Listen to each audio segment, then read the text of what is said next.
Assalamualaikum warahmatullahi wabarakatuh. Kami dari kelompok 5 yang terdiri dari Miftah Nurwati, Rodiatun Nisa, dan Muhammad Khalis Abdullah akan menjelaskan tentang teknik penilaian tes. Tes merupakan sejumlah pertanyaan yang hanya memiliki jawaban yang benar atau salah.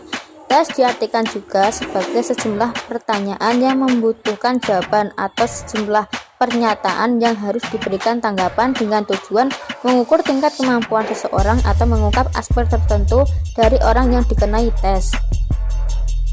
Agar diperoleh informasi yang akurat, dibutuhkan instrumen tes yang berkualitas dan memiliki kesalahan pengukuran sekecil mungkin. Kesalahan pengukuran ini dapat digolongkan menjadi dua, yaitu kesalahan yang bersifat sistemik dan kesalahan yang bersifat acak. Kesalahan sistemik adalah kesalahan yang disebabkan atau bersumber dari internal tes itu sendiri.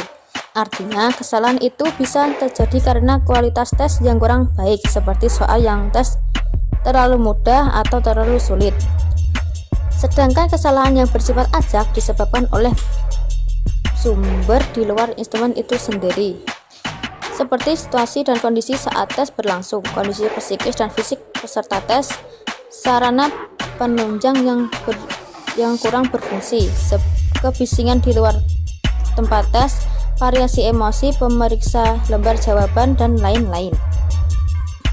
Ada beberapa istilah yang perlu diketahui berkaitan dengan tes ini, antara lain testing, taste, dan tester. Testing adalah kegiatan melakukan pengetesan atau ujian. Tester adalah peserta tes, yakni orang yang dikenai tes atau orang yang mengerjakan tes. Sedangkan tester adalah orang yang melaksanakan tes atau pelaksana tes. Selanjutnya yaitu tujuan dan penggolongan tes. Ditinjau dari tujuannya, ada 4 macam tes yang banyak digunakan dalam lembaga pendidikan. Yang pertama, tes penempatan. Tes penempatan biasanya dilakukan pada awal pembelajaran. Tes ini berguna untuk mengetahui tingkat kemampuan yang telah dimiliki siswa. Yang kedua, tes diagnostik. Tes diagnostik berguna untuk mengetahui kesulitan belajar yang dihadapi siswa, termasuk kesalahan pemahaman konsep. Yang ketiga, tes formatif. Tes formatif bertujuan untuk memperoleh masukan tentang tingkat keberhasilan pelaksanaan proses pembelajaran. Yang terakhir, tes sumatif. Tes sumatif dilakukan di akhir suatu pelajaran atau akhir semester. B. Bentuk dan jenis tes. Bentuk tes yang digunakan di lembaga pendiri dapat dikategorikan menjadi dua, yaitu tes objektif dan tes subjektif. Tes objektif merupakan tes yang cara pemeriksaannya dapat dilakukan dengan cara mencocokkan kunci jawaban dengan tes. Sedangkan subjektif adalah salah satu bentuk tes yang terdiri dari satu atau beberapa pertanyaan subjektif. Nah, maksud dari tes subjektif ini, siswa dapat memberikan jawaban sesuai dengan pendapatnya sendiri, baik uraian maupun lisan. Baik, di sini saya ingin menjelaskan terkait jenis-jenis tes yang termasuk kategori tes objektif, antara lain yang pertama, bentuk benar salah. Nah, tes benar atau salah ini merupakan bentuk tes yang terdiri dari pernyataan benar atau salah, dan tugas testi menentukan apakah pernyataan itu benar atau salah. Jadi maksudnya, siswa itu dihadapkan suatu pernyataan dari sebuah teks, dan kemudian siswa diminta untuk memilih jawaban antara benar atau salah. Ini biasanya huruf B tanda centang atau huruf short sahih melambangkan untuk pernyataan yang dianggap benar. Nah, sedangkan untuk huruf S tanda silang atau huruf khoto itu melambangkan untuk pernyataan yang dianggap salah. Nah, untuk memahami lebih lanjut, berikut contoh dari bentuk benar salah.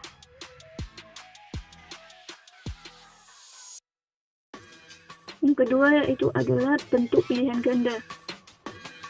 Nah, tes bentuk pilihan ganda ini adalah tes yang jawabannya dapat diperoleh dengan memilih alternatif jawaban yang telah disediakan.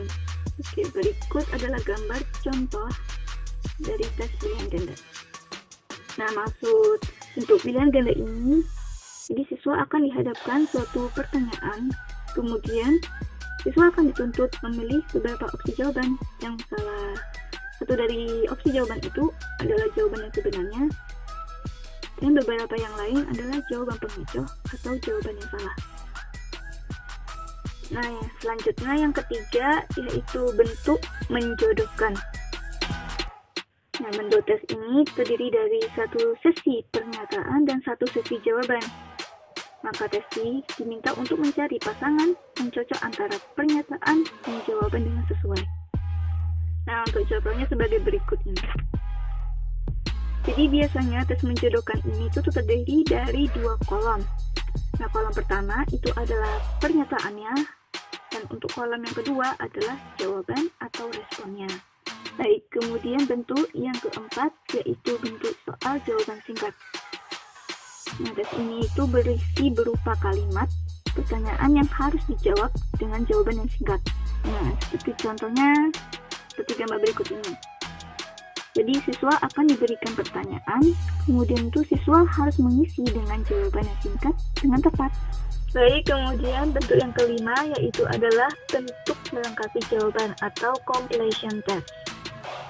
Nah, completion test biasanya itu disebut dengan istilah tes isian, tes menyempurnakan, atau tes melengkapi.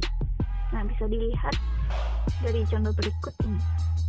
Nah, jadi itu tes melengkapi jawaban ini tuh terdiri dari atas kalimat yang bagian-bagian itu sudah dihilangkan. Nah, bagian yang dihilangkan ini tuh diganti dengan titik-titik. Nah, dari titik-titik itu harus diisi dengan jawaban yang tepat oleh siswa gitu ya. Nah, biasanya juga tes ini tuh berbentuk berupa rangkaian cerita atau karangan. Selanjutnya yaitu tes lisan di kelas. Pertanyaan lisan dapat digunakan untuk mengetahui taraf daya serap serta untuk siswa untuk masalah yang berkaitan dengan kognitif. Dalam melakukan pertanyaan di kelas, prinsipnya adalah mengajukan pertanyaan, memberi waktu untuk berpikir, kemudian menunjukkan peserta untuk menjawab pertanyaannya. Selanjutnya ada tes uraian atau esai. Tes bentuk uraian merupakan alat evaluasi hasil belajar yang paling tua. Tes uraian disebut pula dengan tes esai atau tes subjektif. Secara umum terdapat 2 situasi di mana guru ataupun dosen menggunakan tes uraian. Pertama, guru menggunakan tes uraian untuk mengukur kemampuan yang sangat tinggi dan tidak efektif. Diukur dengan tes bentuk objektif seperti kemampuan analisis, sintesis, ataupun evaluasi. Kedua tes diuraikan digunakan jika guru ingin mengukur kemampuan nulis. Tes terbentuk uraian ini ada 2. Yang pertama, tes uraian terbatas. Tes uraian terbatas disebut pula dengan tes uraian terstruktur atau tes uraian objektif adalah tes uraian yang sifat jawabannya dibatasi, sudah terarah baik ditinjau dari segi materi maupun jawabannya. Yang kedua, uraian bebas, yaitu bentuk tes uraian yang menghendaki jawaban yang terurai urai panjangnya. Pedoman penulisan tes uraian. Kaidah penyusunan untuk tes terbentuk uraian secara umum adalah sebagai berikut. Yang pertama, soal harus sesuai dengan kompetensi dasar dan indikator yang terdapat dalam kurikulum. Yang B, ruang lingkup berupa batasan pertanyaan dan jawaban harus jelas dan tegas.